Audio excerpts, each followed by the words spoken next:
Kronologi kasus poliandri berujung maut di Kabupaten Goa, Sulawesi Selatan, 3 orang di Dusun Mandali 2, Desa Kalimandali, Kecamatan Bajeng, Kabupaten Goa, Sulawesi Selatan meninggal dunia usai ditikam. Mereka ditikam berulang kali hingga dilarikan ke rumah sakit berbeda dan meninggal dunia. Ketiga korban bernama Ramli Daeng Tata, Faisal Daeng Remo alias FR Daeng Pasang. FR yang merupakan suami kedua tewas di lokasi kejadian, sementara 2 tetangganya kritis dan akhirnya meninggal dunia saat dalam perawatan di rumah sakit. Diketahui Faisal Daeng Remo merupakan suami kedua dari ND.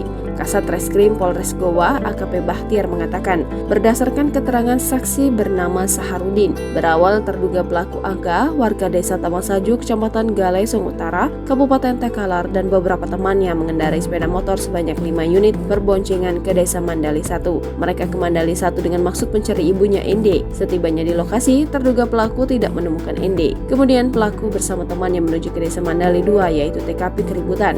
Ujarnya, setelah itu selanjutnya sekitar pukul 1.00 waktu Indonesia Tengah, saksi berada di rumahnya mendengar suara motor menggeber. Kemudian saksi keluar di pinggir jalan depan rumah. Saksi melihat dan mendengar pelaku berteriak, "Jangan kesini, ikut campur karena masalah siri," ucapnya. Karena khawatir terjadi sesuatu, maka saksi masuk kembali ke dalam rumahnya. Sekitar 5 menit kemudian barulah saksi keluar rumah karena sudah banyak warga berkumpul. Di situ warga sudah melihat korban berbaring dengan sejumlah tusukan benda tajam. Setelah itu korban langsung dievakuasi untuk mendapatkan perawatan medis, ungkapnya. Dari informasi yang beredar, keesokan harinya ketiga korban meninggal dunia. Sebelumnya viral di media sosial kasus poliandri berujung maut di Kabupaten Goa, Sulawesi Selatan. Kasus ini terjadi di Desa Kalimandali, Kecamatan Bajeng, Kabupaten Goa.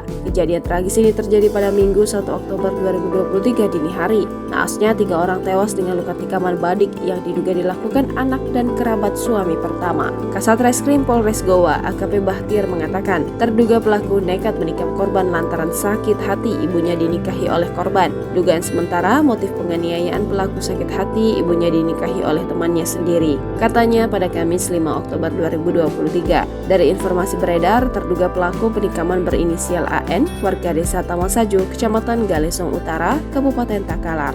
AN tidak sendiri melancarkan aksinya. Ada beberapa orang diduga terlibat dalam kasus tersebut. Download Tribun X sekarang. Menghadirkan lokal menjadi Indonesia.